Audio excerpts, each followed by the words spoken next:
So, have you ever really thought about how we give the youngest kids, preschoolers, a truly meaningful head start, especially in something foundational like mathematics? But a huge question, isn't it? Getting those early foundations right. Exactly. And today on the deep dive, we're looking at something maybe a bit unexpected. It's this idea of flipped learning, something you usually hear about for like older students. Right, high school or college, typically. Yeah, but this fascinating study suggests it could actually revolutionize preschool math. We're talking about giving kids a significantly measurable head start. And the numbers are pretty striking. The study found it boosted progress by nearly 3 times more than traditional methods. In just 12 weeks. So that's our mission today, to really unpack how this surprising approach works for such young learners. Mm-hmm. Our source material is a pretty fresh research article from 2024-2025. It's called Development of Mathematics Skills in Preschool Period with Flipped Learning Education Model. And it was published in the Journal of Educational Studies and Multidisciplinary Approaches, or JESMA. That's a solid journal, known for looking carefully at new educational strategies. Definitely. So whether you're a parent trying to figure out early education, maybe an educator looking for new tools, or honestly, just curious like us about how we learn best. Then this research has some really important insights, I think. Okay, so let's dive in. Flipped learning. We hear the term, but what is it exactly? Right. Well, at its core, it basically just reverses the usual classroom setup. So instead of the teacher lecturing in class and kids doing practice problems maybe at home. Exactly. Students get the basic information outside the classroom first, Yeah. often at home, maybe using digital materials, short videos, things like that. Okay, so they come to class already having some exposure. Precisely. Hmm. And what's really interesting about that is how it totally changes what you do in the classroom. It frees up that valuable time. Freeze it for what, though? Well, for the harder stuff, things that need more guidance, like applying the concepts, actual problem solving, getting creative with it. It's a deeper engagement. Yeah.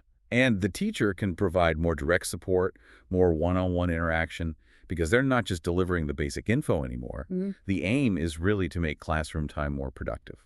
That makes a ton of sense for older students. But transferring that to preschoolers, especially for math, what does that look like? Well, think about why math is so critical early on. It's not just counting, right? No, it's the groundwork. Problem solving, thinking logically, those analytical skills they'll need later. Absolutely. And the thing is, traditional math teaching, especially with abstract ideas, can sometimes be a bit dry or difficult for little kids. It can even, turn them off it. Right, make it seem like a chore. Yeah. So this study is really asking, could flipped learning make math more enjoyable, more meaningful? Maybe by using more games, more interaction, more concrete experiences? That's the potential then. And this study, it seems, was trying to fill a real gap. It was.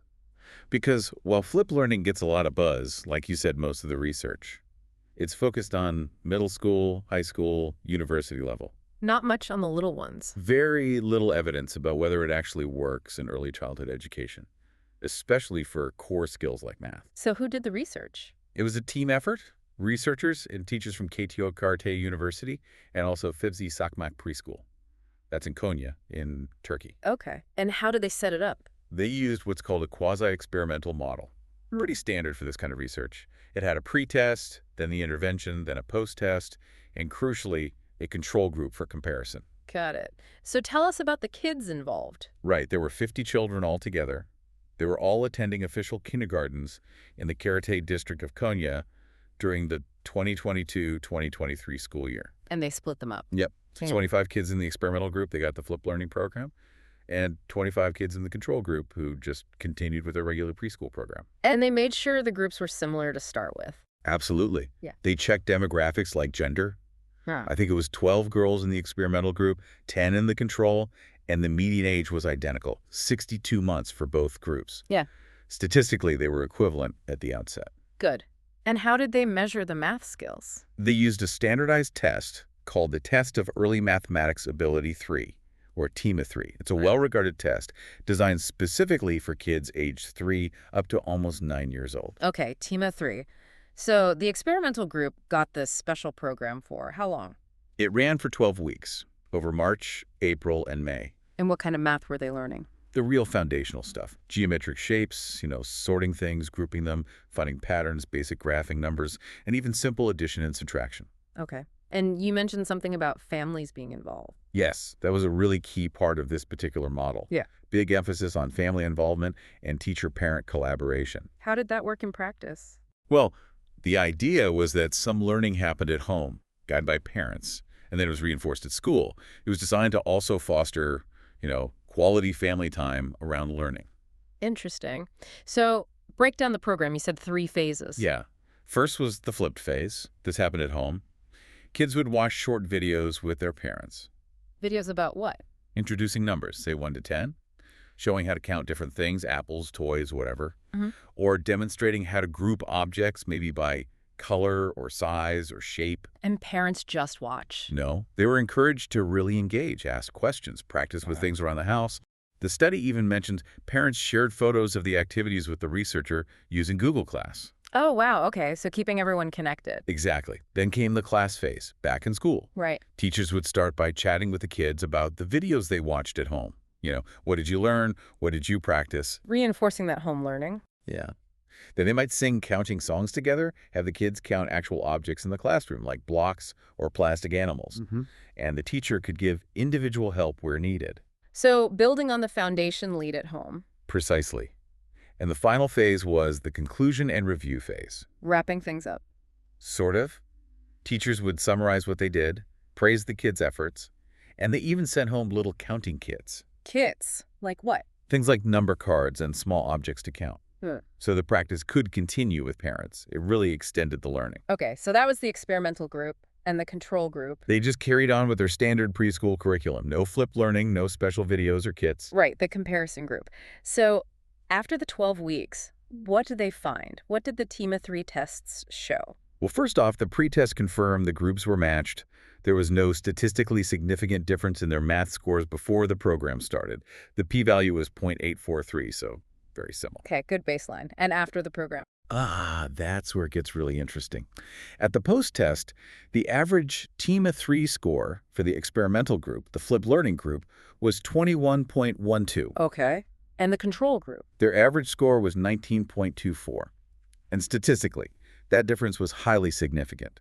The p-value was less than 0.001. Wow, less than 0.001. That's a big deal in research terms, right? It really is. It Yeah. means the result is very unlikely to be due to chance. So this is the core finding, isn't it? While both groups actually improved over the 12 weeks. That's true, yeah. Even the control group scores went up from their own pretest scores, which you'd expect kids learn and develop naturally. But the amount of improvement was way different. Exactly. The increase in scores was significantly greater in the experimental group. They went up by an average of 3.00 points on the team of 3 scale, Compared to? compared to the control group, who only increased by an average of 1.04 points. So almost 3 times the improvement. Pretty much. The flipped learning model made a measurable, really quite substantial difference in boosting those early math skills. That's powerful stuff. When you zoom out a bit, what does this tell us more broadly? Well, I think it strongly reinforces just how important a quality educational environment is. And crucially, that environment includes both home and school. The partnership matters. Immensely. These findings really align with other research showing positive effects from things like maternal math talk is just parents talking about numbers and concepts casually and generally stimulating parenting practices. The home environment is a key player. Definitely. And you mentioned this model might be versatile. It's not just for math. That's right. The paper itself cites other studies where flipped learning has shown positive results in preschool settings for different things, Like what? like learning English as a second language, improving science process skills, even boosting social skills and kids' confidence in their academic abilities through things like play-based math activities using a flipped approach. Huh. So it seems pretty flexible. It does have a lot of potential. It encourages hands-on learning. It's inherently student-oriented, supports collaboration. Lots of plus points.